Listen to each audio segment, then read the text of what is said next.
இந்த காணொளியை பார்க்கின்ற அனைவர்களுக்கும் வாராகி அம்மனின் அருள் பரிபூரமாக கிடைக்கும். இந்து மத புராணங்களின்படி வராகி அம்மன் என்பவர் அன்னை துர்கா தேவியின் ஒரு அம்சமாவார்.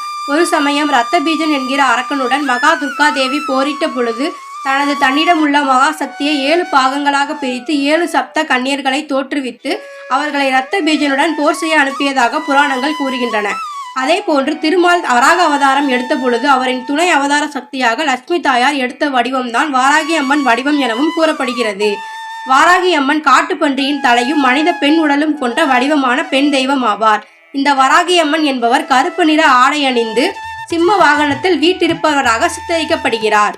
இவருக்கு மற்றும் 8 திருக்கரங்கள் உண்டு.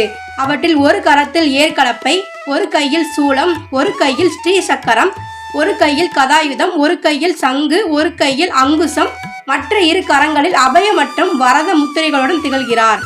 வாராகி அம்மன் வழிபாடு பற்றி காண்போம். தாந்திரீக வழிபாட்டு முறைகளில் வாராகி அம்மன் முக்கிய தெய்வமாக வழிபடப்படுகிறார்.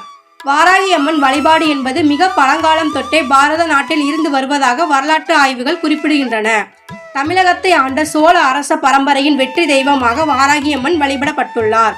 ராஜராஜ சோழன் தான் கட்ட விரும்பிய பெருவுடையார் கோயிலுக்கான தகுந்த இடத்தை வாராகி அம்மனை காட்டுப்பன்றி வடிவத்தில் வந்து காட்டியதாகவும் அதன்படியே அவ்விடத்தில் ராஜராஜ சோழன் திருவுடையார் கோயிலை கட்டியதாகவும் அதற்கு காரணமாக இருந்த வாராகி அம்மனுக்கு கோயிலின் ஒரு பக்கத்தில் ராஜராஜ சோழன் தனி சன்னதி அமைத்துள்ளதாகவும் வரலாறு கூறுகின்றது. வாராகி அம்மன் மந்திரம். சப்த கன்னியர்களில் 5வது தேவியாக இருப்பவர் ஸ்ரீ வாராகி அம்மன். தீயவற்றை அழைத்து தர்மத்தை நிலைநிறுத்தும் ஸ்ரீ வாராகி அம்மன் வழிபாடு செய்பவர்களுக்கு வேண்டிய அனைத்தையும் அம்பாள் தருவார் என்பது ஐதீகம். அப்படிப்பட்ட வாராகி அம்மனின் அருளை பெற்றுத்தரும் ஒரு சக்தி வாய்ந்த மந்திரத்தை இங்கு நாம் தெரிந்து கொள்ளலாம். ஓம் வாம் வாராகி நம, ஓம் ம்ரூம் சாம் வாராகி கன்யகாயை நம எனும் வாராகி அம்மனுக்குரிய இந்த மந்திரத்தை தினந்தோறும் காலை மற்றும் மாலை வேளைகளில் தீபம் ஏற்றி 108 முறை துதித்து வருபவர்களுக்கு முயற்சிகளில் வெற்றி கிடைக்கும். வறுமை ஒழியும், காரிய தடைகள் விலகும், எதிர்ப்புகள் நீங்கும், எதிர்மறை ஆற்றல்களின் தாக்கத்தில் இருந்து நம்மை காக்கும் கவசமாக இந்த மந்திரம் செயல்படும். வாராகி அம்மன் கனவில் வந்தால் என்ன?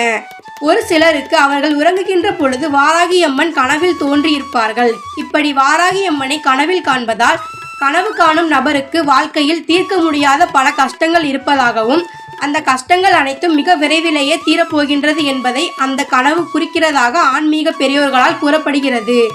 மேலும் அவர்கள் தற்போது வாழ்கின்ற வாழ்க்கையில் இருந்து மேலான நிலை கூடிய விரைவில் வருவார்கள் எனவும் அந்த கனவு உணர்த்தக்கூடியதாக இருக்கக்கூடும் எனவும் பெரியோர்கள் கூறுகின்றனர். வாராகி அம்மனுக்கு உகந்த நாளாக கருதப்படும் நாட்கள். ஒவ்வொரு மாதமும் வருகின்ற வளர்பிறை மற்றும் தேய்பிறை பஞ்சமி திதிகள் வாராகி அம்மன் வழிபாட்டுக்குரிய சிறந்த நாட்களாக இருக்கின்றன. அத்தோடு புரட்டாசி மாதம் வருகின்ற நவராத்திரி நாட்களில் 5வது தினம் வாராகி அம்மனுக்குரிய தினமாக இருக்கிறது. மேலும் ஒவ்வொரு மாதமும் வருகின்ற அஷ்டமி, பௌர்ணமி திதிகளும் வாராகி அம்மன் வழிபாடு செய்வதற்குரிய சிறந்த தினங்களாக இருக்கின்றன. வாராகி அம்மன் சிலை வீட்டில் வைக்கலாமா என்கிற சந்தேகம் பலருக்கும் இருக்கும். வாராகி அம்மன் சக்தி வடிவானவர். தாந்திரீக வழிபாட்டு முறைகளில் மிக முக்கிய பெண் தெய்வமாக வாராகி அம்மன் திகழ்கிறார். தீயவற்றை அழிக்கும் உக்கிர தெய்வமாக வாராகி அம்மன் இருப்பதால் பொதுவாக திருமணம் ஆகாதவர்களும் துறவு வாழ்க்கை மேற்கொண்டவர்களுமே வாராகி அம்மன் உபாசனை வழிபாடு மேற்கொள்கின்றனர். எனவே இத்தகையவர்கள் தங்களின் வீடுகளில் வாராகி அம்மன் சிலை அல்லது படத்தை வைத்து முறைப்படி பூஜைகளை செய்கின்றனர். இல்லற வாழ்க்கையில் இருப்பவர்கள் வாராகி அம்மன் படத்தை மட்டும் வைத்து பூஜைகள் செய்யலாம்.